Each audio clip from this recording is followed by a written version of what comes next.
محدود ولا نعت موجود ولا وقت معدود ولا أجل ممدود فطر الخلائق بقدرته ونشر الرياح برحمته واتدى بالصخور ميدان أرضه ثم الصلاة والسلام على النبي المكي المدني الأمي القرشي الحاشمي الأبتهي التحامي أصله وسيل وفرحه طويل وكنبه كهيل وخلقه وزيم المعلن الحق بالحق بالقاسم محمد وعلى أهل بيته الطيبين الطاهرين المعصومين المظلومين المنتجبين المنتخبين الذين ذهب الله عنهم الرجس وطهرهم تطهيرا ولعنة الله على أعدائهم من الآن إلى قيام يوم الدين أما بعد فقد قال الله سبحانه تبارك وتعالى في محكم كتابه الحكيم وهو أصدق الصادقين وقوله الحق بسم الله الرحمن الرحيم يا أيتها النفس المطمئنة ارجعي إلى ربك راضية مرضية فادخلي في عبادي وادخلي جنتی صلوات. حاضرین گرامی قدر معزز سامعین کرام اور عزاداران مظلوم کربلا، خمس مجالس کے عنوان سے منعقد یہ سلسلہ مجالس جس کی پہلی مجلس کو خطاب کرنے کا شرف حاصل کر رہا ہوں، قرآن کریم سے بہت ہی مشہور و معروف آیت جس کو سرنامہ سخن قرار دیا ہے، آپ حضرات اس آیت کو مسلسل سماعت کرتے رہتے ہیں، سنتے رہتے ہیں۔ بالخصوص مصائب کے آغاز میں اس آیت کی تلاوت ہوتی ہے کہ جس میں ارشاد باری تعالیٰ ہے، اے نفس مطمئنہ پلٹا اپنے پروردگار کی طرف اس عالم میں کہ تو اس سے راضی ہو چکا ہے اور وہ تجھ سے راضی ہو گیا، اور جب یہ رضایت تیرے حوالے ہو گئی تو فادخلی فی عبادی، میرے خاص بندوں میں، اللہ کہتا ہے میرے بندوں میں شامل ہو جا، وادخلی جنتی، اور جب بندوں میں شامل ہو گیا تو پھر اب جنت یہ تیری ہے اور اس جنت کے اندر اپنے داخلے کو یقینی بنا لے۔ ہم سب یہ جانتے ہیں اور یہ مانتے ہیں کہ اس آیت کا سب سے بارز مصداق اگر کوئی ہو سکتا ہے تو وہ سرکار سید الشہداء حضرت امام حسین علیہ الصلوۃ والسلام ہو سکتے ہیں، اس لیے کہ آپ کے اطمینان کا جو عالم ہے، ششماہے کی میت کو ہاتھوں میں اٹھانے کے باوجود، بھائی کے کٹے ہوئے شانوں کو دیکھنے کے باوجود، ہلال ابن نافع یہ کہتے ہیں کہ جیسے جیسے روز عاشوراء بڑھتا چلا جا رہا تھا، ہمارے یہاں اضطراب بڑھتا چلا جا رہا تھا۔ ایک کے بعد ایک جنازہ دیکھتے تھے تو ہم پریشان ہوتے تھے کہ ہمارا آقا آہستہ آہستہ اپنے ساتھیوں کو شہید ہوتے دیکھ رہا ہے، اور وہ وقت آنے والا ہے کہ جب امام یکا و تنہا ہوں گے، اور یہ سوچ کے ہم پریشان ہو رہے تھے۔ جیسے جیسے کوئی شہید آتا تھا ہم پریشان ہوتے جاتے تھے، مگر کربلا کی سرزمین پر جو سب سے بڑا معجزہ ہم دیکھ رہے تھے، یہ اس زمانے کی بات ہے جب کربلا ہو رہی ہے، کہتے ہیں کہ سب سے بڑا جو زمین کربلا پر ہم کو معجزہ دیکھنے کو مل رہا تھا وہ یہ کہ جیسے جیسے حسین لاشوں کو لا رہے تھے، حسین کے چہرے کا اطمینان بڑھتا چلا جا رہا تھا، ہمارے اضطراب میں اضافہ ہو رہا تھا اور ان کے اطمینان میں اضافہ ہو رہا تھا۔ جیسے جیسے میتیں لاتے تھے چہرہ حشاش و بشاش ہوتا چلا جاتا تھا۔ کیوں؟ اس لیے کہ امام حسین علیہ الصلوۃ والسلام اطمینان کی اس منزل پر پہنچ چکے ہیں کہ اب ہاتف غیبی کو یہ صدا دینا پڑتی ہے کہ نفس مطمئنہ تو پلٹا اپنے پروردگار کی طرف اس عالم میں کہ تو اس سے راضی ہے اور وہ تجھ سے راضی ہے۔ لہٰذا اس آیت کو اسی ذیل میں آپ حضرات سماعت کرتے رہتے ہیں۔ کس سورہ کی آیت ہے؟ یہ سورہ فجر کی آخری آیت ہے۔ سورہ فجر جس کا آغاز ہوتا ہے قسموں سے، بسم اللہ الرحمن الرحیم، والفجر ولیال عشر، صبح کی قسم اور 10 راتوں کی قسم۔ یہاں سے آغاز ہوتا ہے اور آخر میں بات یہاں پر پہنچتی ہے کہ نفس مطمئنہ پلٹا پروردگار کی طرف۔ قرآن کریم کے 114 سوروں میں اللہ نے ہر سورے کو ایک نام دیا ہے، ہر سورے کا اپنا ایک نام ہے، لیکن ان 114 سوروں میں بہت کم سورے ایسے ہیں جن کو نام کے ساتھ ساتھ لقب بھی ملا ہو۔ مثال کے طور پر سورہ حمد کا نام سورہ حمد ہے، لقب ہے فاتحۃ الکتاب۔ سورہ قل هو اللہ کا نام سورہ توحید ہے، لقب ہے سورہ اخلاص۔ سورہ یاسین کا نام سورہ یاسین، لقب ہے قلب قرآن۔ سورہ رحمان کا نام سورہ رحمان، لقب ہے عروس قرآن۔ اسی طرح سے اس سورہ کو والفجر کو جب روایات میں دیکھا جاتا ہے تو بتایا جاتا ہے کہ اس کا نام تو ہے سورہ فجر، مگر لقب اس کا یہ ہے کہ یہ سورہ امام حسین ہے۔ امام صادق سے جب کسی نے پوچھا کہ مولا یہ امام حسین کا سورہ کیوں ہے، آخر اس کا لقب سورہ امام حسین کیوں ہے، تو آپ نے فرمایا کہ اس سورہ کی زیادہ تر وہ باتیں جو بیان ہوئی ہیں وہ سرکار سید الشہداء میں پائی جاتی تھیں۔ آغاز ہوتا ہے والفجر اور ولیال عشر سے، صبح کی قسم اور 10 راتوں کی قسم۔ اب جب آپ تلاشنے جائیں گے کہ یہ کون سی 10 راتیں ہیں جن کی قسم پروردگار کھا رہا ہے، تو قرآن کریم کو سمجھنے کے 4 طریقے ہیں اور 4 منزلیں اور 4 اسٹیپ ہیں۔ قرآن کو ہم سمجھنا چاہتے ہیں تو سب سے پہلے ہمیں قرأت کرنی ہوتی ہے، فقرؤ ما تیسر من القرآن، پڑھو قرأت کرو قرآن کی جتنا تم سے ممکن ہو، فقرؤ ما تیسر منہ، جتنا ممکن ہو اتنا پڑھا کرو۔ جب پڑھو گے قرآن کریم تو پھر حکم آتا ہے رتل القرآن ترتیلا، آہستہ آہستہ ترتیل کے ساتھ پڑھو۔ اگلا حکم قرآن کے لیے جو دیا جاتا ہے وہ کیا ہے، افلا یتدبرون القرآن، تم قرآن میں تدبر اور تعقل کیوں نہیں کرتے؟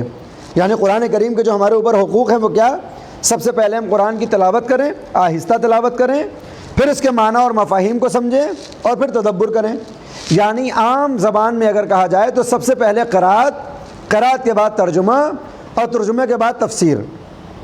سورہ فجر کی جب تفسیر آپ تلاشیں گے تو ملتا یہ ہے کہ یہ جو 10 راتوں کی باتیں کی گئی ہیں، والفجر ولیال عشر، صبح کی قسم، 10 راتوں کی قسم، یہ وہ 10 راتیں ہیں جو حضرت موسیٰ کے لیے کوہ طور پر اضافہ کی گئی تھیں، اور نگاہ قدرت میں یہ اتنی بابرکت ہو گئی کہ اللہ نے ان کی قسم کھا لی۔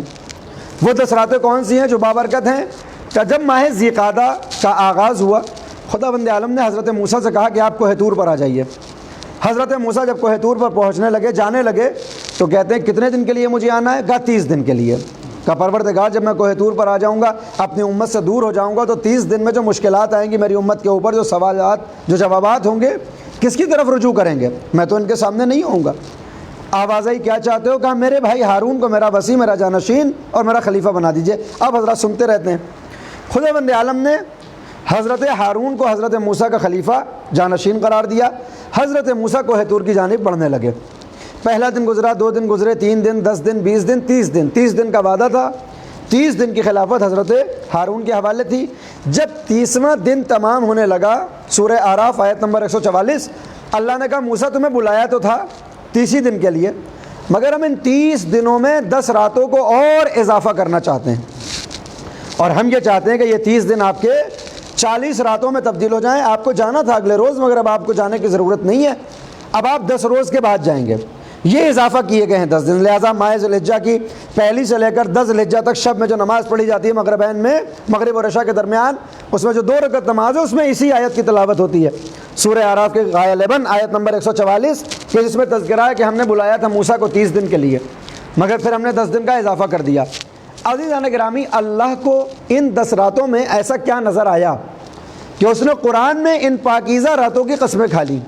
جب آپ تلاشیں گے کہ یہ کون سی 10 راتیں ہیں، کہ اللہ کہہ رہا ہے والفجر ولیال عشر، صبح کی قسم اور 10 راتوں کی قسم، تو کچھ تو ایسا کمال ان راتوں میں ہوا ہوگا کہ جو نگاہ قدرت میں بڑا عزیز ہے اور بڑا محترم ہے، کہ جس کی وجہ سے اللہ قسمیں کھائے۔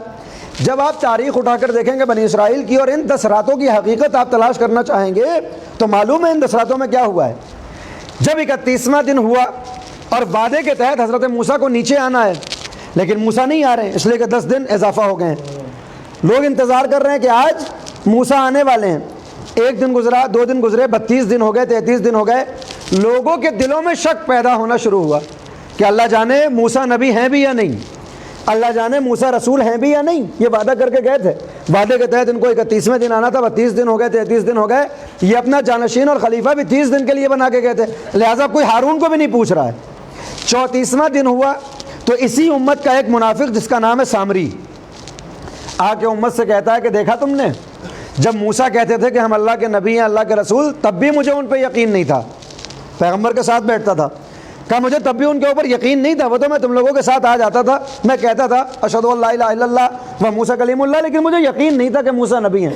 دیکھو آج ثابت ہو گیا کہ موسیٰ نہ نبی ہے نہ رسول۔ کہا کیسے ثابت ہوا؟ کہا تم دیکھ نہیں رہے ہو، 30 دن کا وعدہ کر کے گئے تھے، آج 34 دن ہو گئے ابھی تک نہیں آئے، فرار کر گئے، بھاگ گئے۔ اگر کوئی خدا سچا ہوتا، وہ سچے نبی ہوتے تو اپنے وعدے کی لاج رکھتے، 31ویں دن آ جاتے۔ نہ کوئی اللہ ہے نہ کوئی نبی، اپنی جان بچا کے بھاگ چکے ہیں۔ امت کو بھی یقین ہو گیا، جب امت منافقوں کے جال میں پھنستی ہے تو پھر ہوتا کیا ہے، آپ سماعت فرمائیں۔ کہا ہمیں کیا کرنا چاہیے؟ کہا کرنا کیا ہے، نہ خدا ہے نہ رسول نہ نبی نہ اللہ، کچھ بھی نہیں۔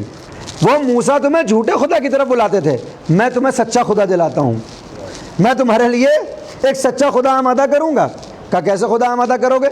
کہا کہ دیکھو صاحب ایسا ہے، تم سب کے سب اپنے گھروں سے سونا لے کر آؤ، اور اس سونے کو ہم جمع کریں گے اور تمہارے لیے خدا بنائیں گے۔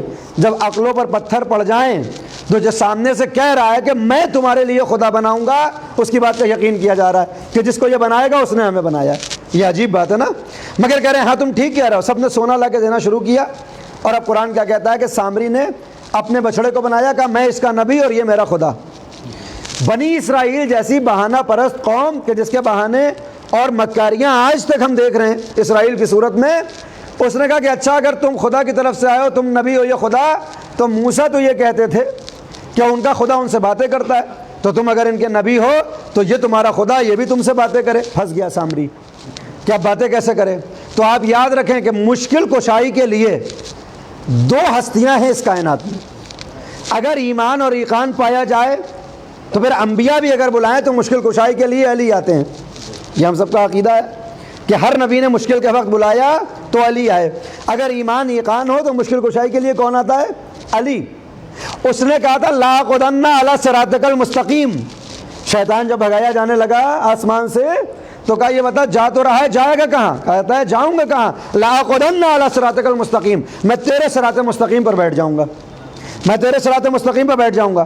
تو اب اگر ایمان و ایقان والا جب مشکل میں کسی کو بلاتا ہے تو علی جاتے ہیں، اور جب کوئی منافق اور کافر اپنی مدد کے لیے بلاتا ہے تو بظاہر مدد کرنے کے لیے وہ جاتا ہے جو علی کے راستے پر بیٹھا رہتا ہے۔ یہ کون ہے؟ کہا ابلیس۔ جیسے ہی قوم بنی اسرائیل نے کہا کہ موسیٰ کا خدا تو ان سے باتیں کرتا تھا، اگر یہ تمہارا خدا ہے تو یہ باتیں کر کے دکھائے، اب یہ پریشان کہ باتیں کیسے کرے، فوراً آیا وہ ابلیس اور آگے کہتا ہے گھبرانا نہیں، پریشان نہیں ہونا، تم تو میرا کام انجام دے رہے ہو نا، لہٰذا تمہاری مشکل کو حل کرنا میری ذمہ داری ہے۔ میں اس بچھڑے کے اندر، اس سونے کے بچھڑے کے اندر حلول کروں گا، تم سوال کرنا، اندر سے آواز آئے گی، سب سمجھیں گے خدا بول رہا ہے۔ بچھڑا بنایا گیا، شیطان بچھڑے کے اندر وارد ہوا۔ اب یہاں باہر سے دعائیں مانگی جا رہی ہیں، مجھے یہ چاہیے، مجھے یہ چاہیے، اپنی تمنائیں، اپنی حاجتیں۔ اب وہ اندر سے کہہ رہا ہے تتھاستو، میں نے تمہیں دے دیا۔ کیا چاہیے؟ مکان چاہیے، وہ بھی ملے گا، دولت چاہیے، وہ بھی ملے گی۔ اندر سے آواز آ رہی ہے، جواب دے رہا ہے، خدا ہے نا۔ تو اب عزیزان گرامی یہ پوری داستان میں نے اس لیے سنائی کہ یہ وہ 10 راتیں ہیں، یہ وہ 10 راتیں ہیں کہ جن 10 راتوں میں حضرت ہارون کی خلافت کا انکار کیا گیا۔ آج متوجہ ہوا؟ اب ہارون کے پاس کوئی نہیں جا رہا ہے، سامری کے پاس جا رہے ہیں۔ حضرت موسیٰ کی نبوت کو رد کیا جا رہا ہے، حضرت موسیٰ کو کوئی رسول نہیں جان رہا ہے، سب سامری کی پرستش کر رہے ہیں۔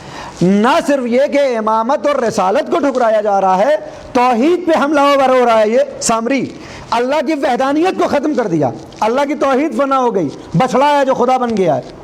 تو میرے پروردگار، جن راتوں میں تیرے امام کی امامت کو ٹھکرایا جا رہا ہے، جن راتوں میں تیرے رسول کی رسالت کو ٹھکرایا جا رہا ہے، جن راتوں میں تیری توحید کو منہدم کیا جا رہا ہے، تو کہہ رہا ہے یہ بابرکت ہے، تو ان راتوں کی قسمیں کھا رہا ہے، جبکہ میری نگاہ میں تو یہ 10 راتیں عذاب کی راتیں ہیں، بڑی مشکل راتیں ہیں۔ اللہ کو انکار کیا جا رہا ہے، رسول کا انکار کیا جا رہا ہے، امامت کا انکار کیا جا رہا ہے۔ پروردگار کی آوازیں نہیں، والفجر ولیال عشر، صبح کی قسم اور پاکیزہ راتوں کی قسم، پروردگار یہ پاکیزہ کیسے ہو گئی راتیں؟ کیا تم سمجھے نہیں؟ ہم ان 10 راتوں کے ذریعے امت موسیٰ کا امتحان لینا چاہتے تھے۔ ایسا توجہ ہوا؟ ان 10 راتوں کے ذریعے ہم نے بنی اسرائیل کا امتحان لیا۔ پروردگار کیسا امتحان؟ کہ جب تک حجت خدا ظاہر ہو تب تک تو سب اشہدو ان لا الہ الا اللہ کہتے ہوئے نظر آئیں گے. جب تک حجت خدا ظاہر ہو تب تک تو ہر امتی اپنے دور کے نبی کی نبوت کا کلمہ پڑھتا ہوا نظر آئے گا. امتحان تو تب ہوتا ہے کہ جب ہم حجت خدا کو غیب کے پردے میں بھیجیں اور اس کے بعد بھی توحید ثابت رہے اور رسالت ثابت رہے, تب سمجھ میں آتا ہے کس کا ایمان کس مقام پر ہے. میں نے ان 10 راتوں میں قوم بنی اسرائیل کے ایمان کا امتحان لیا اور میں نے دیکھا کسی کے پاس کوئی ایمان نہیں پایا جاتا. لہٰذا میری نگاہ میں یہ 10 راتیں پاکیزہ ہو گئیں, میری نگاہ میں یہ 10 راتیں پاکیزہ ہو گئیں. اب عزیزان گرامی تفسیر میں جب تلاشا تو ولیال عشر کی صورت میں ذی الحجہ کی پہلے سے لے کر 10ویں رات تک کی وہ راتیں دکھائی دیں. جب تعویل کے اندر تلاشا یہ کون سی صبح ہے جس کی قسمیں کھائی جا رہی ہیں, یہ کون سی 10 راتیں ہیں جن کی قسمیں کھائی جا رہی ہیں, صادق آل محمد نے فرمایا یہ کوئی اور راتیں نہیں, یہ وہ 10 راتیں ہیں جس میں پیغمبر کا نواسا پیغمبر کی امت کے امتحان لینے کے لیے میدان کارزار میں آ چکا ہے.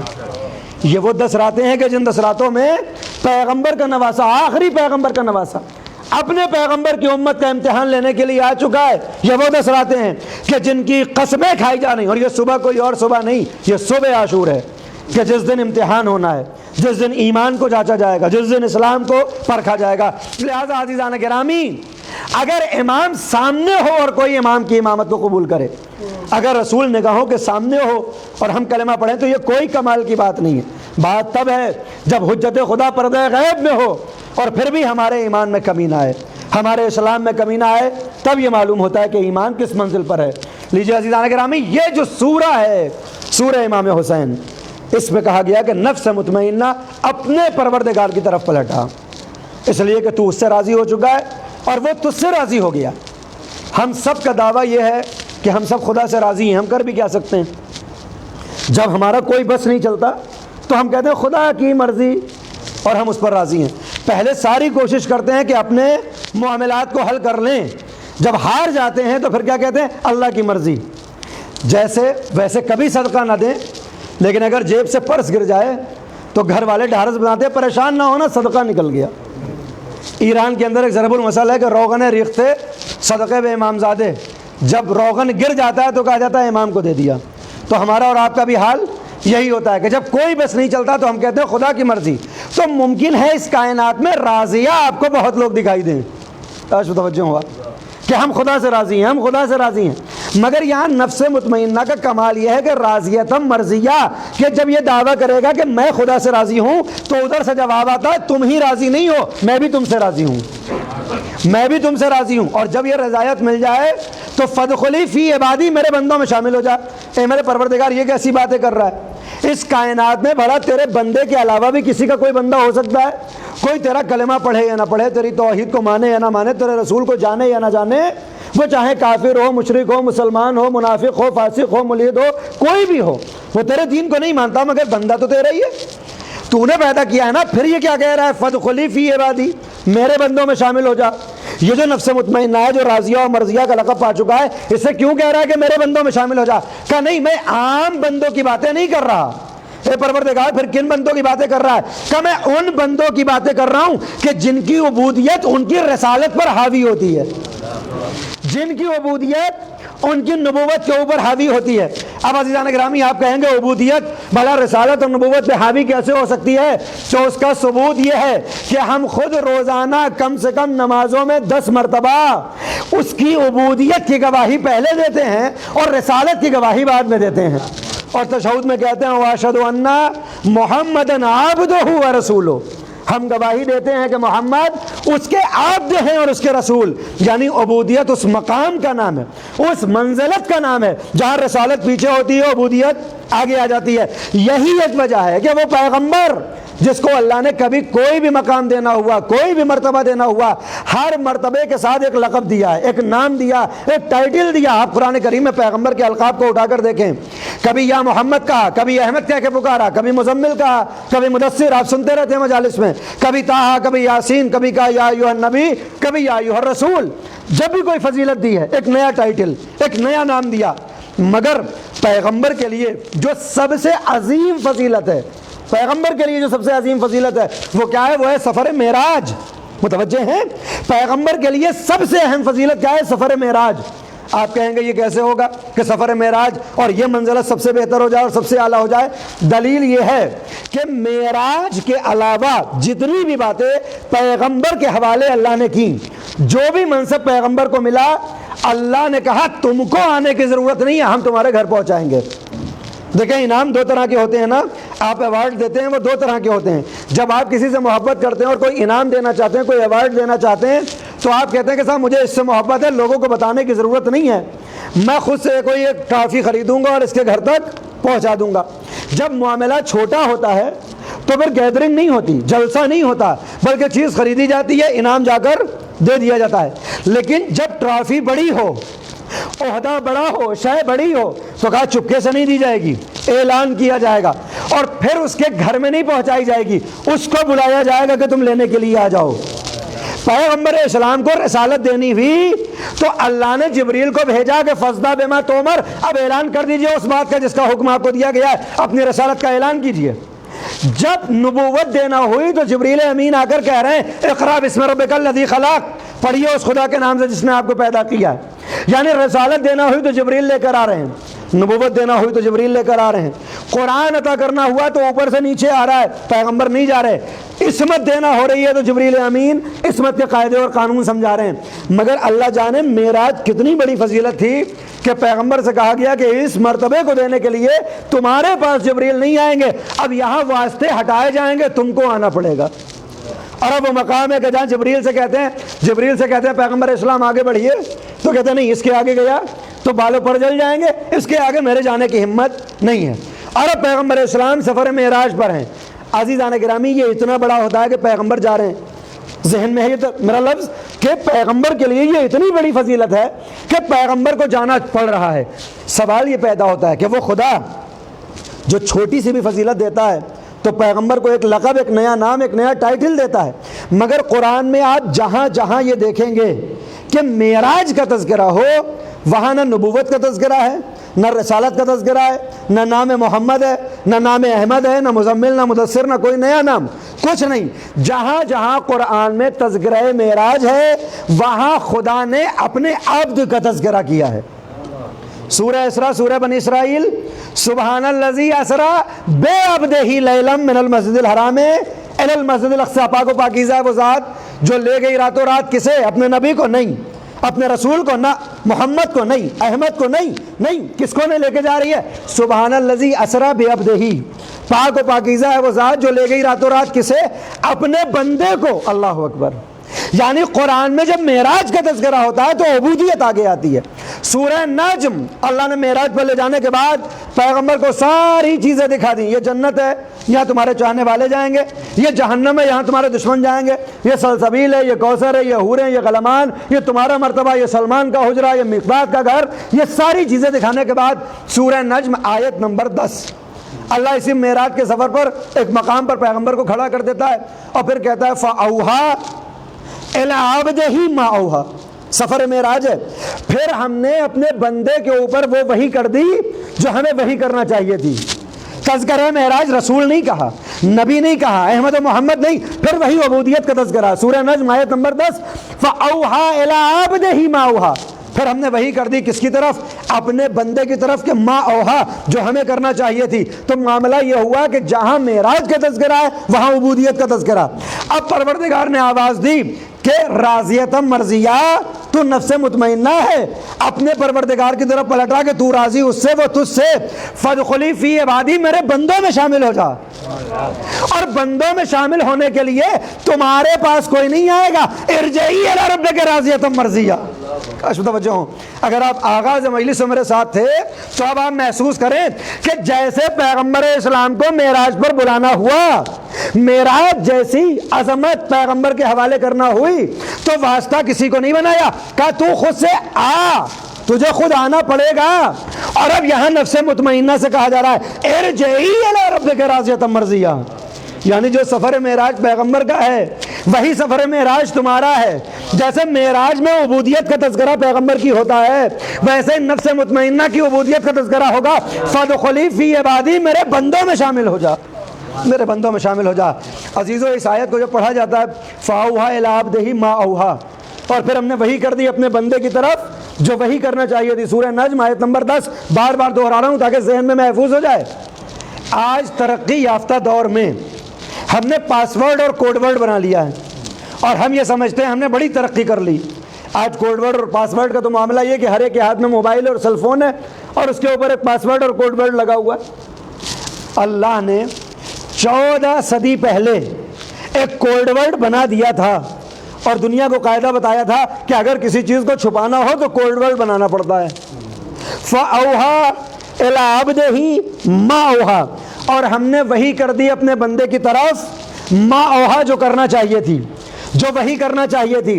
لفظ ما کو بنایا پاس ورڈ.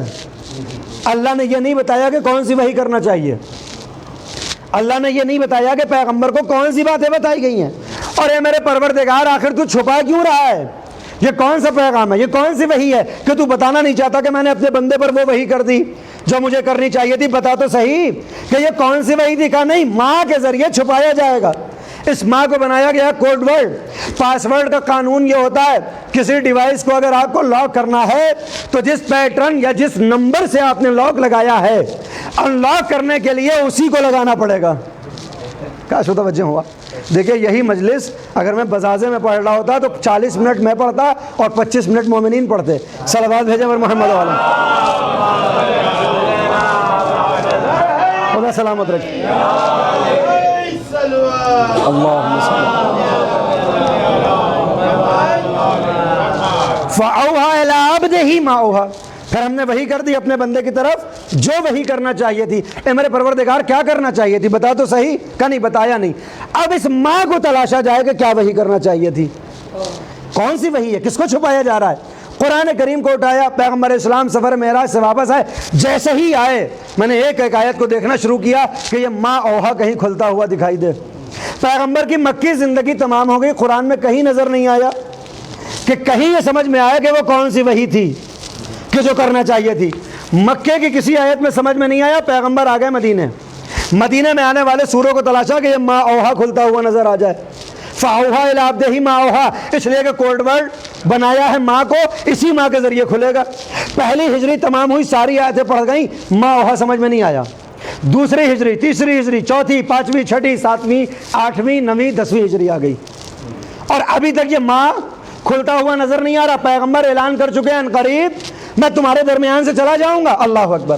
پیغمبر کہہ رہے ہیں ان قریب میں تمہارے درمیان سے چلا جاؤں گا. آؤ, اس سے پہلے کہ میں چلا جاؤں میں تمہیں نماز سکھا چکا, روزہ بتا چکا. آؤ زندگی کے آخری دنوں میں تمہیں حج بھی سکھا دوں, آخری دنوں میں تمہیں حج بھی سکھا دوں. ماہ ذی الحجہ سن 10 ہجری, سفر یا ربیع الاول سن 11 ہجری میں پیغمبر اس دنیا سے چلے جائیں گے. ہمارے عقیدے کے مطابق سفر اور عام مسلمانوں کے عقیدے کے مطابق ربیع الاول, یعنی حج سے زیادہ 3 مہینے پہلے پیغمبر اعلان کر رہے ہیں میں نے تمہیں نماز سکھا دی, روزہ سکھا دیا اور تمہیں حج بھی سکھا دوں. اس سے پہلے پیغمبر حج پہ نہیں گئے تھے. پیغمبر کی زندگی کا ایک ہی حج ہے جو پہلا بھی ہے اور آخری بھی, اس لیے مسلمان پر بھی ایک ہی حج واجب ہوتا ہے. اس سے پہلے پیغمبر نے کوئی حج نہیں کیا. آؤ میں تمہیں عملی طور پر حج سکھا دوں, اس لیے کہ میں جانے والا ہوں.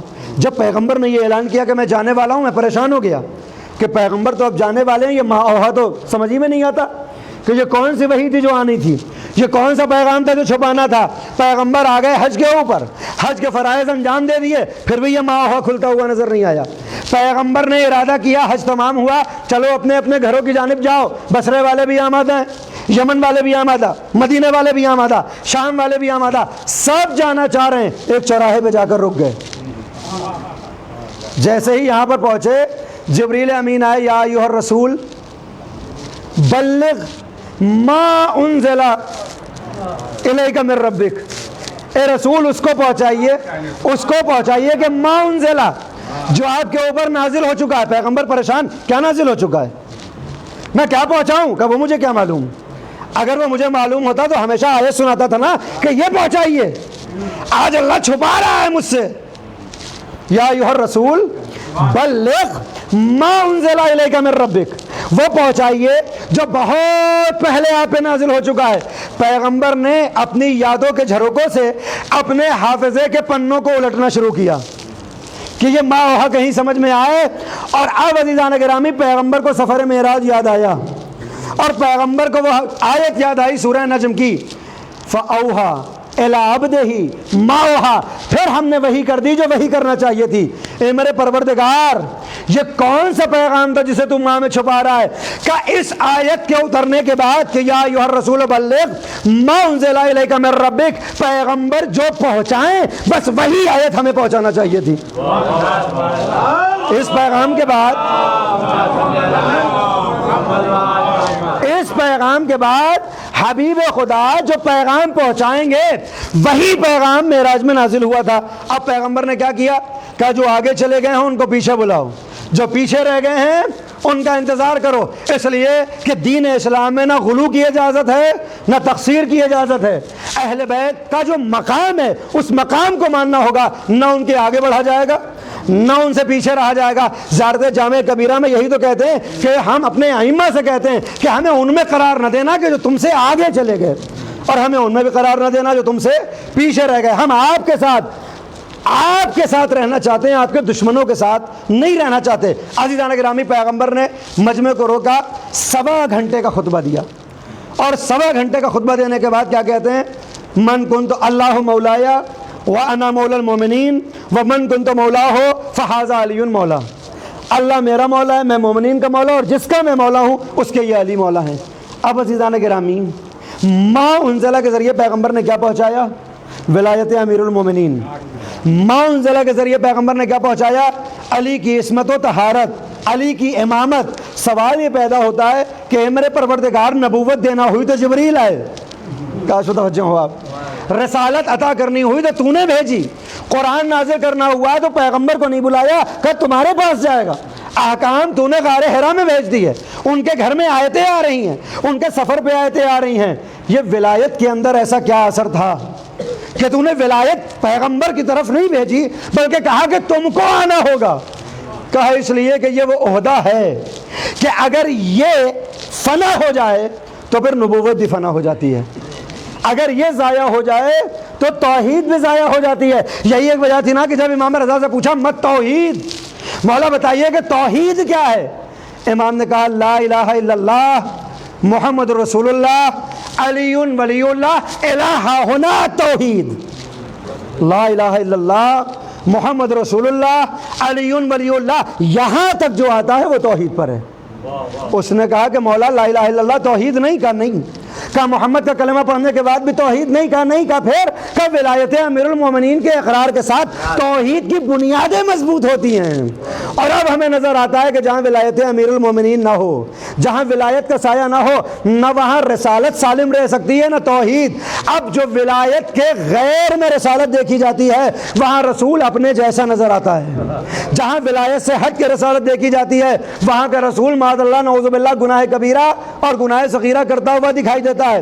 جہاں ولایت کے بغیر توحید ہوتی ہے ان کا خدا جہنم میں پیر ڈالتا ہوا دکھائی دیتا ہے، مگر جو توحید ولایت کے ساتھ ہوتی ہے پھر علی یہ کہتے ہوئے نظر آتے ہیں قل هو اللہ احد اللہ الصمد لم یلد ولم یولد ولم یکن لہ کفوا احد۔ یہ توحید ہے کہ اللہ کے جسم و جسمانیت کا بھی انکار کرنا ہے، اللہ کے شریک کا بھی انکار کرنا ہے۔ لہذا عزیزو یاد رکھیں، یہ جو ہماری مجلسوں میں پڑھا جاتا ہے کہ ولایت اساس توحید ہے، ولایت اساس رسالت ہے، یہ حقیقت ہے۔ جو ولایت کے آستانے تک آئے گا وہی آستانے رسالت تک پہنچے گا، جو آستانے رسالت تک آئے گا وہ آستانے توحید تک جائے گا، اور جو ولایت کو چھوڑ دے وہ رسالت اور توحید کو نہیں حاصل کر سکتا۔ لیکن اس ولایت کو زبان سے جاری کرنے کے بعد ہمارے اوپر کچھ ذمہ داریاں آتی ہیں۔ وہ ذمہ داریاں کیا ہیں؟ جلدی سے سن لیں، مجلس تمام کر دوں۔ امام ہادی، امام دہم، امام علی النقی علیہ الصلوۃ والسلام، ایک زیارت ہے جس کا میں نے تذکرہ کیا، نام ہے زیارت جامع کبیرہ۔ ولایت کیا ہوتی ہے سنیں۔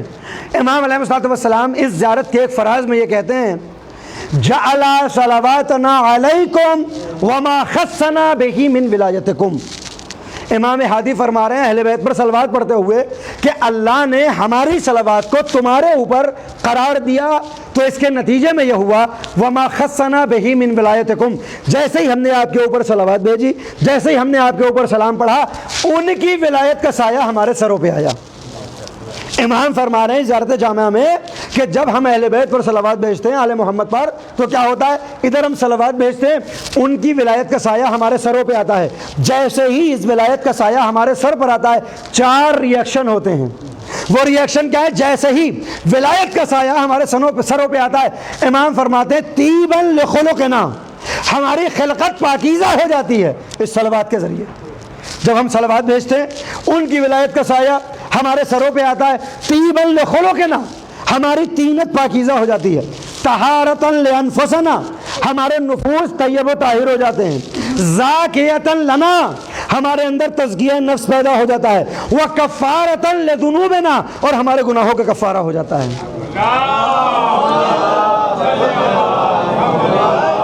اس صلوات کا اثر یہ ہوتا ہے کہ جیسے ہی صلوات حقیقی پہنچتی ہے، ان کی ولایت کا سایہ ہمارے سروں پہ آتا ہے۔ میں نے کہا نا، جب ولایت سمجھ میں آ جائے تو پھر رسالت سمجھ میں آتی ہے، اور رسالت سمجھ میں آئے تو توحید سمجھ میں آتی ہے، اس لیے کہ ولایت کے ذریعے وہ مقاصد حاصل ہوتے ہوئے دکھائی دیتے ہیں جو عبودیت کے مقاصد ہیں، جو عبادت کے مقاصد ہیں، جو خلقت کے مقاصد ہیں۔ کیا ہوتا ہے؟ ہمارا نفس طاہر ہوتا ہے، ہماری طینت پاکیزہ ہوتی ہے، ہمارے اندر تزکیہ صفائی پیدا ہو جاتی ہے، اور کفارہ بن جاتا ہے ہمارے گناہ کا۔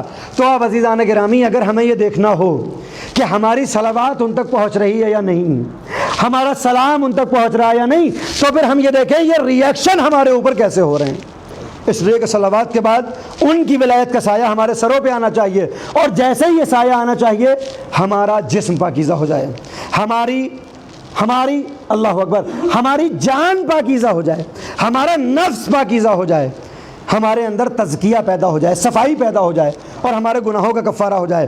اب ان سے محبت کے بعد اگر گناہوں میں کمی آ رہی ہے، اگر ان کی ولایت کے بعد ہم اپنے آپ کو پاکیزہ محسوس کر رہے ہیں، اگر ان کی ولایت کے بعد ہمارے نفس میں طہارت پیدا ہو رہی ہے، ہمارے گناہوں میں کمی ہو رہی ہے، تو پھر یہ ولایت سچی ہے، پھر ہماری صلوات پہنچ رہی ہے، پھر ان کی ولایت ہمارے سروں پر ہے۔ لیکن ہم ولایت کو قبول بھی کریں، ہمارے گناہوں میں بھی کمی نہ آئے، ہم ولایت کو قبول بھی کریں، ہمارا نفس بھی طاہر نہ ہو، ہم ولایت کو قبول بھی کریں، ہمارے جسم کے اندر پاکیزگی نہ آئے، ہمارے اندر صفائی پیدا نہ ہو، ہمارے اندر تزکیہ پیدا نہ ہو، ہمارے گناہوں کا کفارہ نہ بنے، تو پھر یاد رکھیں یہ زبان سے صلوات ہے، دل سے صلوات نہیں ہے۔